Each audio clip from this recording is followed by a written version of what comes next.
Good afternoon, everyone, and thank you for joining us online for the third edition of the Paris Peace Forum 2020. My name is Fatima Tawan. I'm a journalist at 2024 and the founder of Action African Culture AEC 55, an initiative aiming to promote African culture in the world. I am delighted to host today's session about project support, mentorship, lesson from a year of Scaleup support through the Scaleup Committee. The Paris Peace Forum aims to advance the most promising governance projects. This session will reflect on the second year of the Scaleup Committee with regard to the COVID-19 crisis, incubation, mentoring, and innovation. So it's my pleasure to have all the speakers. So I want to introduce them to you. The first one will be Olivier Lavinal. Hello, Olivier. Thank you for joining in. He is the program director at the World Bank, representing today the Scaleup Committee. So your participation is crucial to this conversation, of course. Carolina Guimarães. Hello, Carolina. Brazilian urban development planning specialist and a social scientist with extensive international experience. She's currently coordinating Greater Nosto Sao Paulo, the Sao Paulo Policy and Advocacy Program of the Sustainable Cities Institute. So this is your program. We're looking forward to talk with you about that. And there's another one, Edwin Molini. Hi, Edwin. Hello. He is a special advisor at the Oslo Center, and in the last 3 years, he has predominantly worked around youth inclusion, which is really crucial in Africa. We know that participation in governance process in Kenya through the project Youth Assemblies. I'm looking forward to have this conversation with you to know more about this project. And the last but the least, Xavier Simonin. Thank you, Xavier, for joining in. He's a theater actor and director, president of the Globe Association, a non-profit organization that has been implementing since 2010 long-term development program in remote areas. This project called the Festival à Sahel Hiver. Yeah, I can say it in French because it's in French.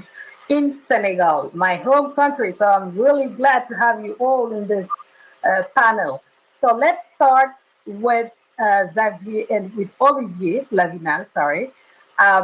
In order to jump in this conversation, I wanted to ask Olivier Lavinal to draw a frame and explain to us what is the Scaleup Committee and why was it created. Thank you, Fatimata, and good afternoon, good morning to all. Well, the Scaleup Committee is really the DNA, I would argue, of the Paris Peace Forum. Because when the Paris Peace Forum was created, and I was fortunate enough to be at the start, at the inception of the Paris Peace Forum a few years ago, the idea was really to focus on projects, on actors in civil society that actually made a difference in their communities.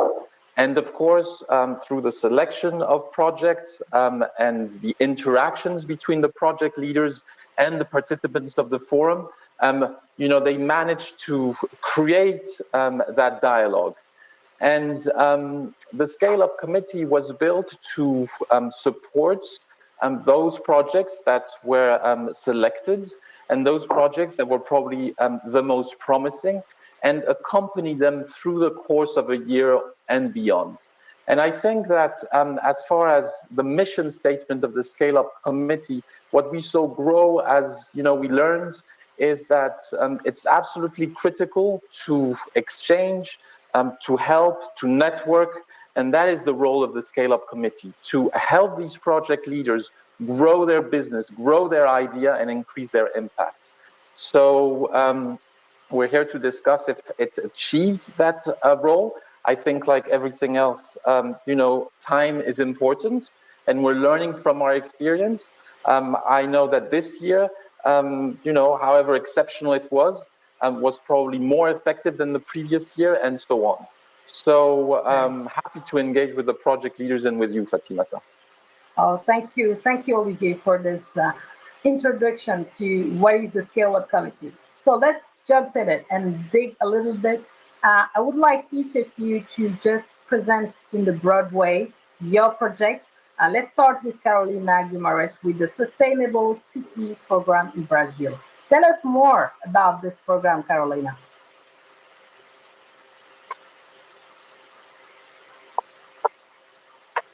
Uh, Paulo. So here's good morning. We're in the summer, so I'm the only one with like summer clothes. And lucky you. yes, like yes. And the Sustainable Cities program, the idea is to work with cities. We really believe in the power of cities to be protagonism in the main fights and the main challenges we have today. So be it climate change, be it inequality, be it also peace. So our idea is to build a network of cities and have their mayors committed to a sustainable agenda.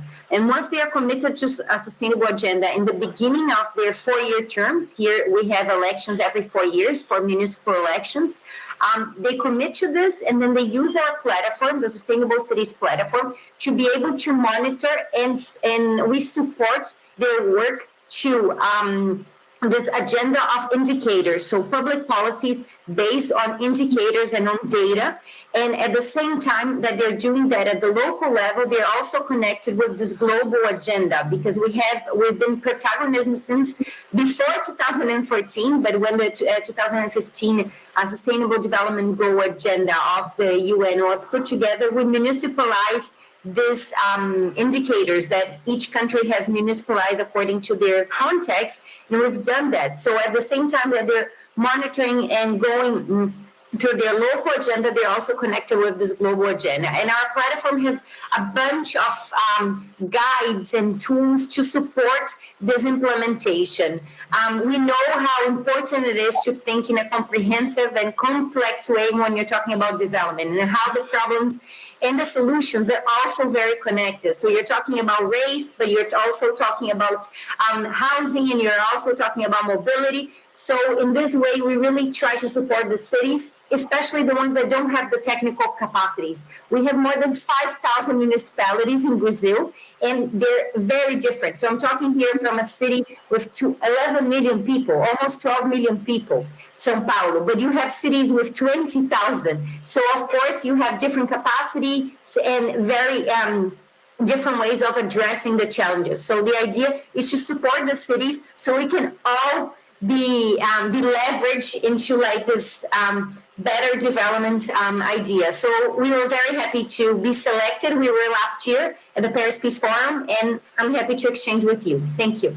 Okay, thank you, Carolina. So let's move to Kenya and ask Edwin Mulini to talk more about his own project, the Youth Assemblies in Kenya. Edwin, tell us more about this project and how it's going so far. Thank you so much for this opportunity, and it's an honor to be a part of this panel and discussions. Youth Assemblies, non-partisan, democratic, youth-led institutions at local level that drive democracy, dialogue, through consultations with subnational structures to sort of help the youth identify the challenges, their needs, and make proposals on how these challenges and needs can be addressed by national governance structures at local level. We build on local mechanisms in our target areas of engagement, where young people use a mechanism that mirrors parliamentary structure and procedures to bring issues of concerns from the grassroots in a bottom-up approach to governance authorities and relevant stakeholder action. The structure is also a system through which young people secure and consolidate a safe space through which they can freely discuss the issues that concern them. They can engage meaningfully in civic engagement, and they can also develop their skills as leaders, offering alternative policy positions and offering innovative solutions away from the mainstream political and I'll continue to share more as we Of go course. on. Yes. Of course. Thank you, Edwin. I just wanted a broad, presentation of the project. Thank you. We get the main core of you're building future leaders in Africa. So I'm really delighted to hear about this. Thank you, Edwin. So let's give the opportunity to Xavier Simonin to explain to us more about his own project, Festival Assaïd Ouvert in Senegal, who's already 10 years ago now, and then we can move on the Scaleup Committee and what the effects are on your own project. Xavier. Okay, thanks. Hi, everybody. Yeah, basically, I'm leading a project, and now it's been 10 years with villagers from a small village in the bush in Africa. Our concern is to talk about rurality. Most of the time, development is mainly based in the big cities, the big areas, but we think that most of the problems, and we know that in even 50 years in Africa, the population will keep on growing. And so there's an alternative to find there. And I've been raised in Africa, and my father was always working in the bush. So I'm used, it's been 15 years, I'm spending time in the bush. And there's a really incredible culture over there. So I started a project with one village in the northern part of Senegal of development through culture. And my team is mainly composed by artists and philosophers.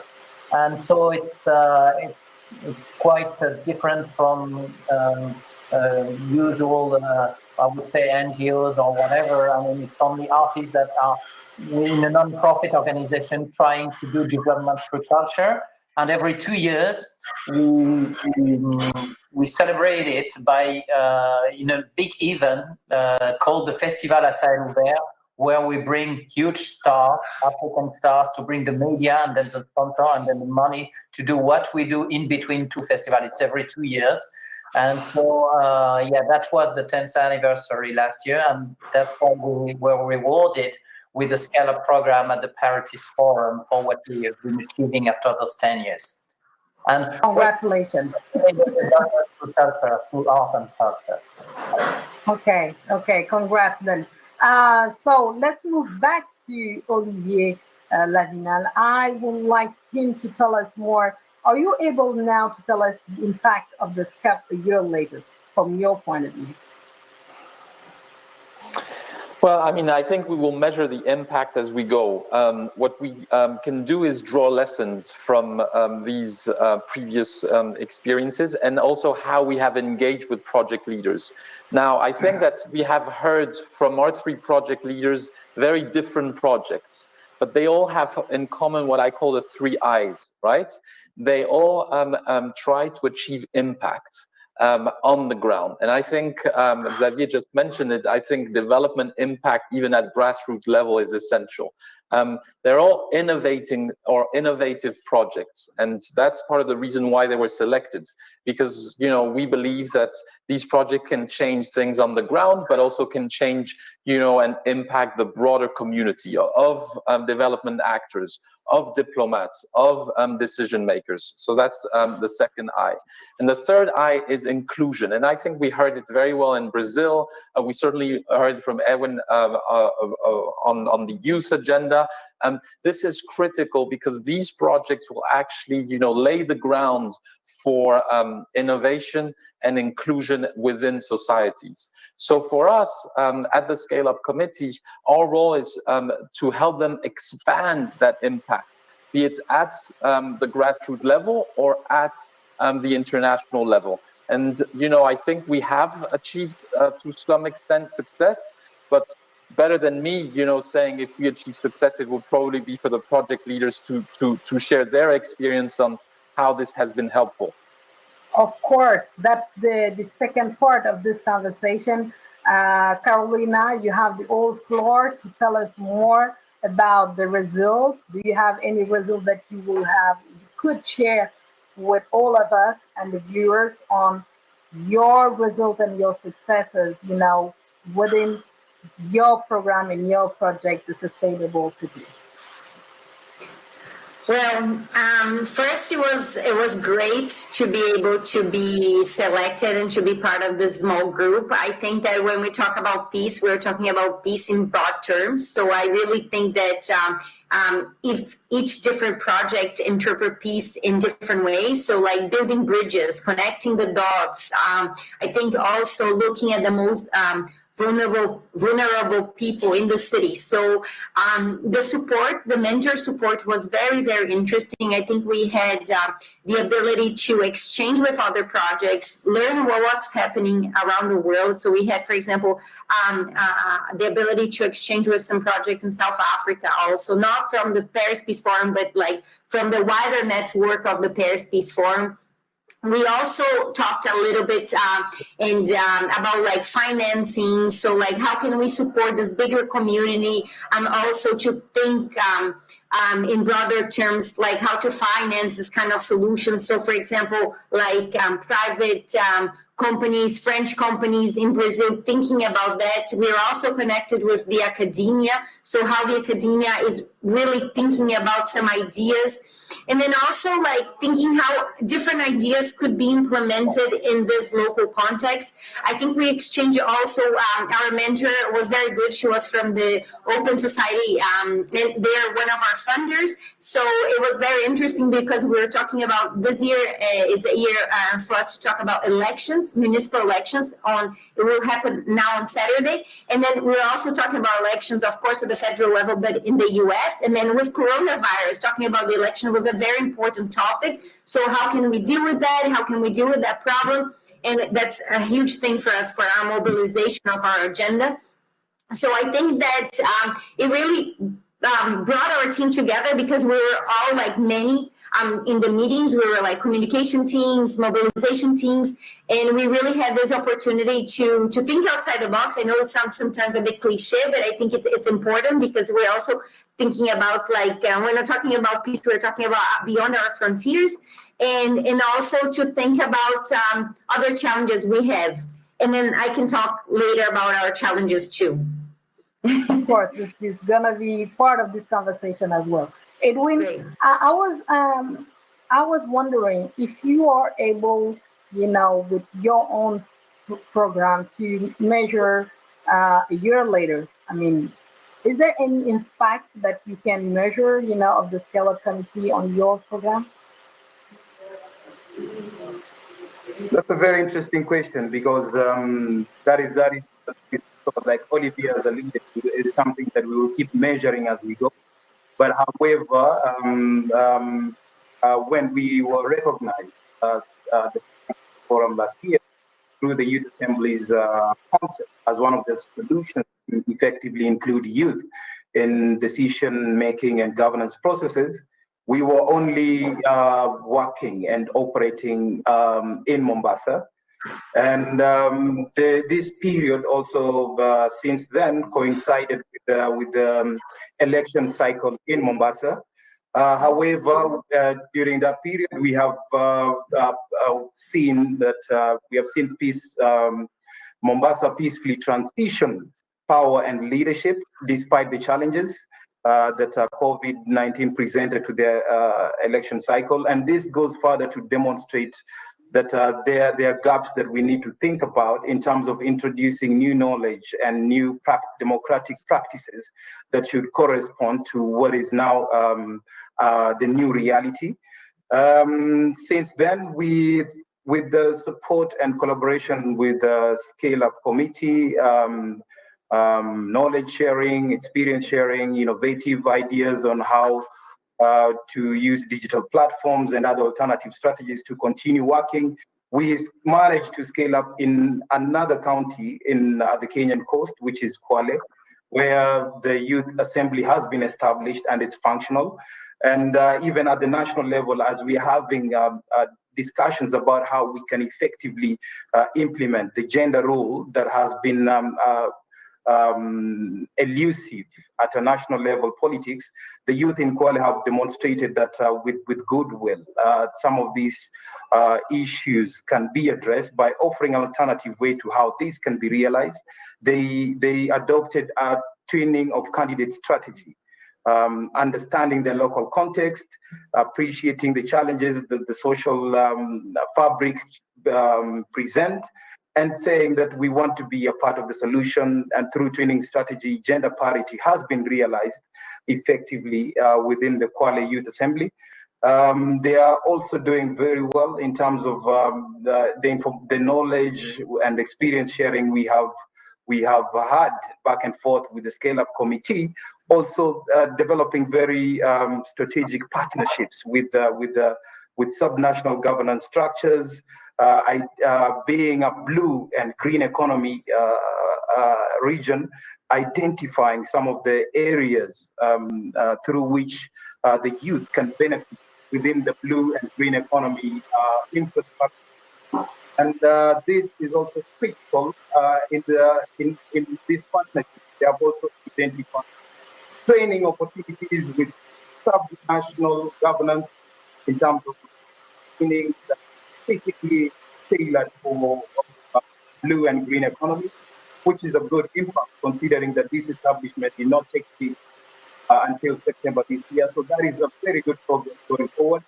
And then we have also initiated in Lamu, where the youth are demonstrating that dialogue and consultation for consensus building can be key, where traditional social challenges can be amicably discussed and jointly the youth are demonstrating a united front towards the overall youth welfare and their inclusion in decision-making processes as a democracy, apart from the minor issues that we manage to find common ground on going forward and into the future. And this will be a very interesting process. Yes, Edwin, sorry, Edwin, we have trouble hearing you well. I don't know if the other people are feeling the same way. But yeah. Anyhow, this is really interesting. But unfortunately, we just only have 45 minutes, you know? So, but one more that I have to mention. One more. There's another one? Really? One more. through the Scaleup Committee support and the Paris Forum, the visibility and visibility of Youth Assembly as a solution has also demonstrated, given us a buy-in when we are going into new areas and content that we intend to initiate such programs. Okay, I'm sure that Olivier is delighted to hear all of this. Olivier, that's a good time for you. So let's give the opportunity to Xavier Simonin to tell us more about his own project and the results that he can share with us, given that he had lived for more than 9 years before or without the Scaleup Committee, the SCUP Committee. So what was the impact, of the SCUP for you? Yeah, thank you. That was really good because you said after 10 years, we were like really on the ground, basically actions were there. And with the Scaleup program, we had an incredible mentor, Stefano Manservici, who was the former president of DEFCO. DEFCO is the international cooperation of the European community, and he was our mentor. So he was full of wisdom, and he has such a network. And Olivier was speaking about inclusion. For sure, what we are doing in the bush includes women, young people, everybody. It's a wide area of 1,000 kilometers at the border of Mauritania and Mali. So it's really massive. But the second I was talking about the level we can reach with the institutions or other people that could be stakeholders of what we do. With that gap, we couldn't make it before the Scaleup. And thanks to the Scaleup, with the incredible network of the Paris Forum organization and Stefano and all the team, I had meetings in Brussels I had meeting with Remy Rioux, with the chairman of AFD. Yesterday, that was the summit here in the Paris Forum of the Public Bank of Development, and it was led by Remy Rioux. So now I would say the label of Paris Forum and Scaleup program opens doors. And for us, reaching, the institution, the government, it's a huge step we have done for our advocacy, because you can scream in the desert, and we have those big stars that are coming just to sing in their microphone what we are doing and how the urge to speak about demography, migration, malnutrition, all the stuff we are talking in the offices of the World Bank or everywhere, of course, for sure.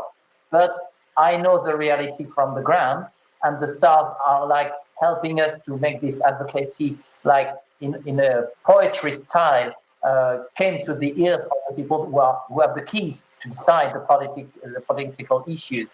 But now I'm in the first line in front of those people.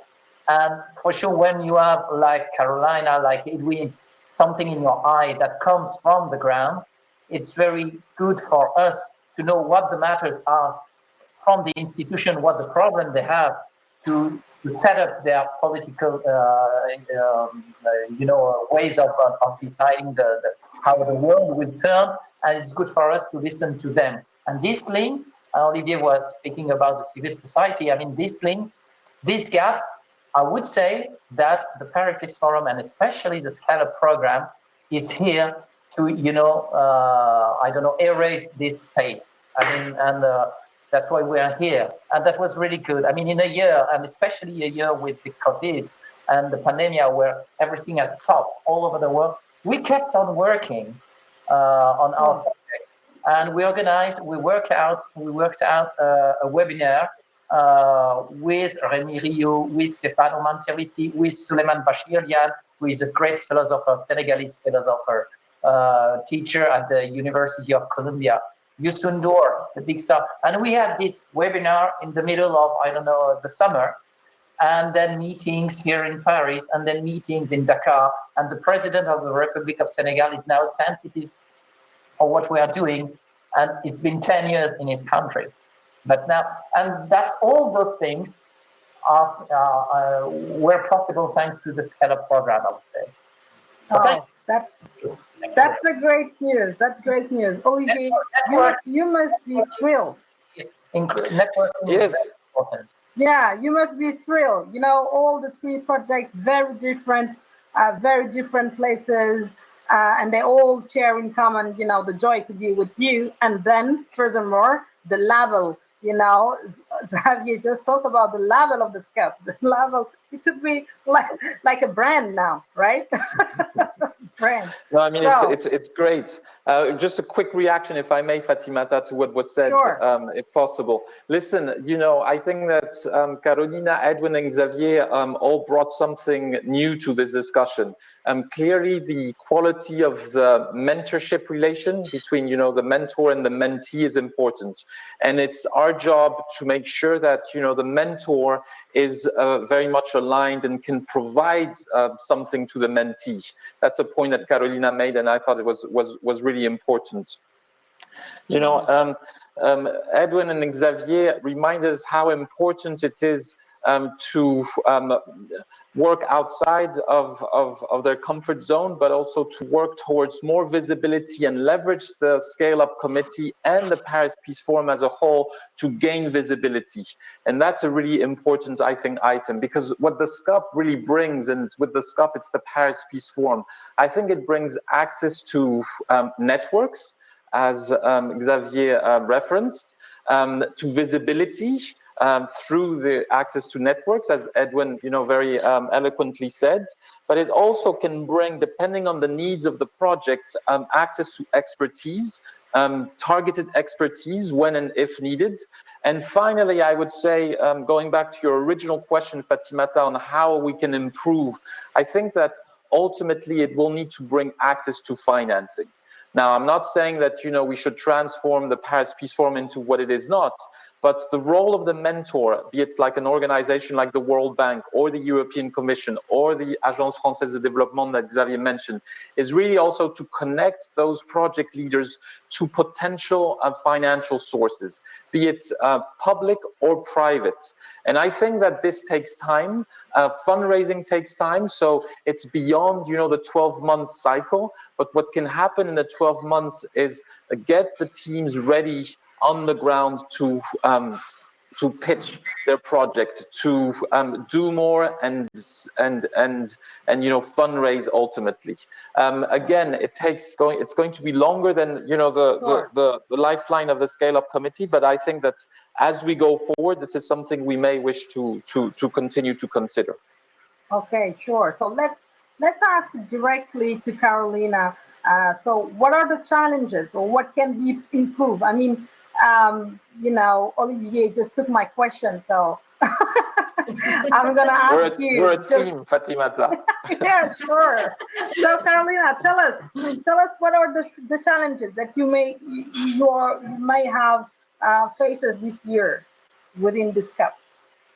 Well, I think that every project is very unique and the context is very unique. So I think there is this challenge in the beginning to kind of align and fully understand the project. So we had one mentee throughout the whole time, but like in the beginning, we also had other mentees. I think that this whole mentee program is also like an opportunity internally for the organization to look and see what are our gaps, what should we do?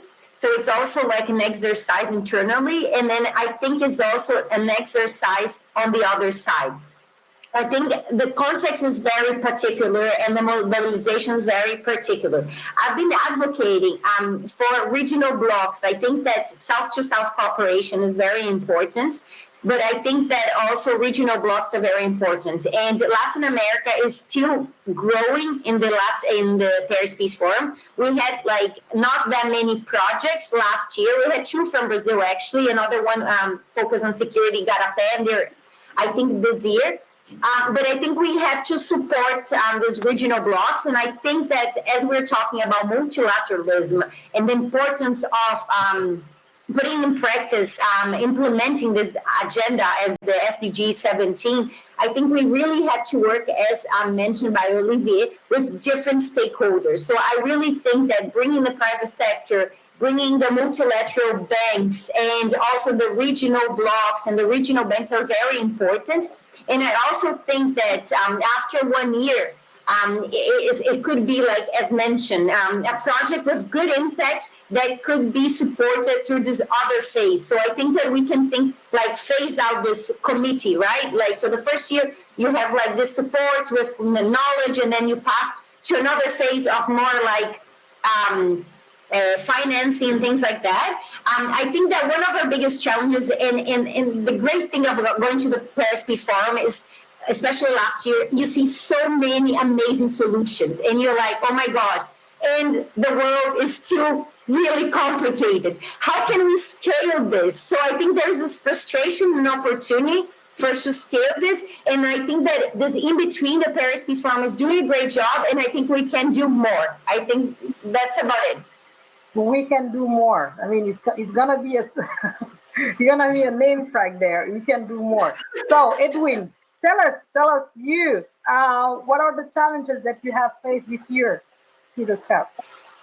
Yeah, I think for us, yeah, thank you so much again. I think for us, working with youth, I think the challenge we have faced is a lack of clarity for what selected projects entail in terms of support. And this maybe we should think about how we can clarify this in an open manner, so that we can also be able to communicate the same and manage expectations from our beneficiaries. And for this matter, in case we all know how youth, when they're recognized at this level, how their expectations can exponentially rise. And then also just to also appreciate that different participating organizations and projects are at different level with varying fundraising and scale-up potential. So maybe support should be more deliberate in tailoring to meet these divergent realities. And I'll quickly link that up to what I think some of the lessons I can just throw out there for consideration is that for stability of such young and youth initiatives and projects need to be managed strategically and coordinated strategically by all stakeholders that are included in that process. And it will also be critical to synergize and demonstrate commitment and goodwill by all partners involved, implementing organization, policymakers for sustainable and meaningful inclusion, and civic engagement for the youth going forward. Yeah, that's really interesting. I was wondering, Xavier, if ever you can speak freely your mind. You know, the Paris Peace Forum is meant to be like this. I'm sure that Olivier will agree with that. I was wondering, could you, are you able to know clearly now, a year on, I mean, after the SCUP, you know, you just joined the SCUP committee, what is the real impact and what can be improved, you know, in your point of view? We have talked about the money challenges, and that Olivier just meant right now, but it's not, you know, the framework of the Paris Peace Forum that I get to know. But what else could be and should be improved in your point of view? Thank you, Fatimata. I would say that we have two pillars in what we do. It's culture and rurality. I would say that culture now is in the public policies. I mean, it's been a few years. I mean, it's been 30 years we are screaming like culture is important, but now it's there. I mean, the new partnership between the European community and Africa, it's there. In the AFD, French public bank, it's there. So culture is on its way now. People have understand that even politically, it's important to lean on culture and to make people communicate and understand themselves. So now my challenge would be to let people be aware that what is happening in rurality in the bush is important, because that's the starting point for desperation, for unemployment, for migration. This is where it begins, even for terrorism. I mean, the people have understand that's where those people are, you know. So the youth there, when it's desperate, moves first to the big cities and sometimes further else. And so now my advocacy would be, don't forget the rest of the land, the rest of the countries. I mean, the big cities in Africa, if I'm speaking about Africa, are very different. There's a big difference between Dakar, Lagos, and Nairobi. But the countryside is almost everywhere the same when you are traveling through Africa. So now this is my advocacy. Don't forget in the political policy, you know, what's happening outside the big cities. There, not only agriculture, also culture. Yeah, that's a very good point.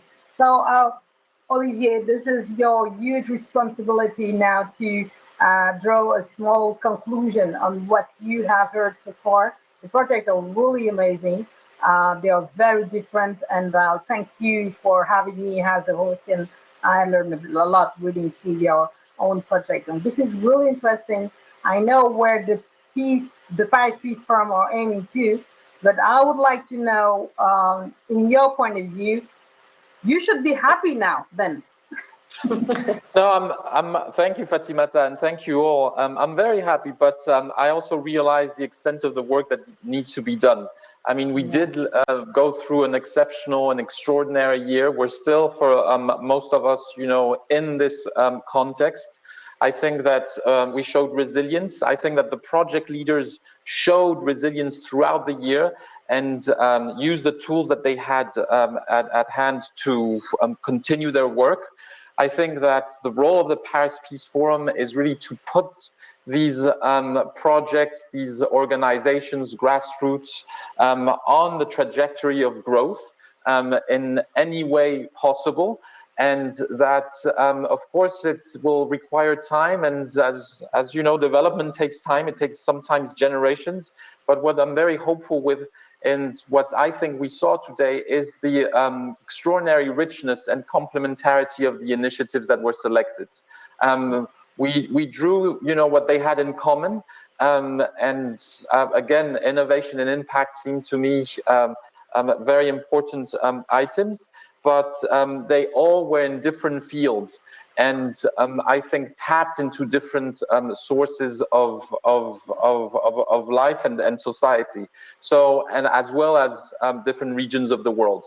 So I'm very encouraged by that. I think that it means that the Paris Peace Forum appeals increasingly, and that also we managed to select projects well, and hopefully to help these projects grow. So maybe let's meet next year. I just have one question for the future then. Are this program, how does it work, the SCUP? Are this program all gonna be maintained through the next year? Will be another round of session of selection? How does it work? What is the future for this project? Yes, I think that's an excellent question. I mean, theoretically, how it works is that we select new projects every year, and we support new projects every year. But what we have seen is the strength of the mentor-mentee relationship. And these projects, or the mentors' engagement for a year, usually goes on. Because, at the end of the day, it's a human relation, right? It's how you talk to the project leader over and over again, and how you create that human connection, that human bond. And I don't think that will go away. So I think that the organization of the Paris Peace Forum acknowledged that and wants to keep these projects incubated as needed, or just let them, grow as needed also, and as relevant. So to your point and to your question, I think that it's important to continue to grow our list of projects, but also keep always an eye, a kind eye and a supportive hand to these projects that were selected over the years. Okay. So that's a good point. Like that, I think Xavier. I think all of you are, you'll be role model, as an association in all of your different fields. This was really, really interesting to hear about all of your program. I was really, really happy to moderate this session.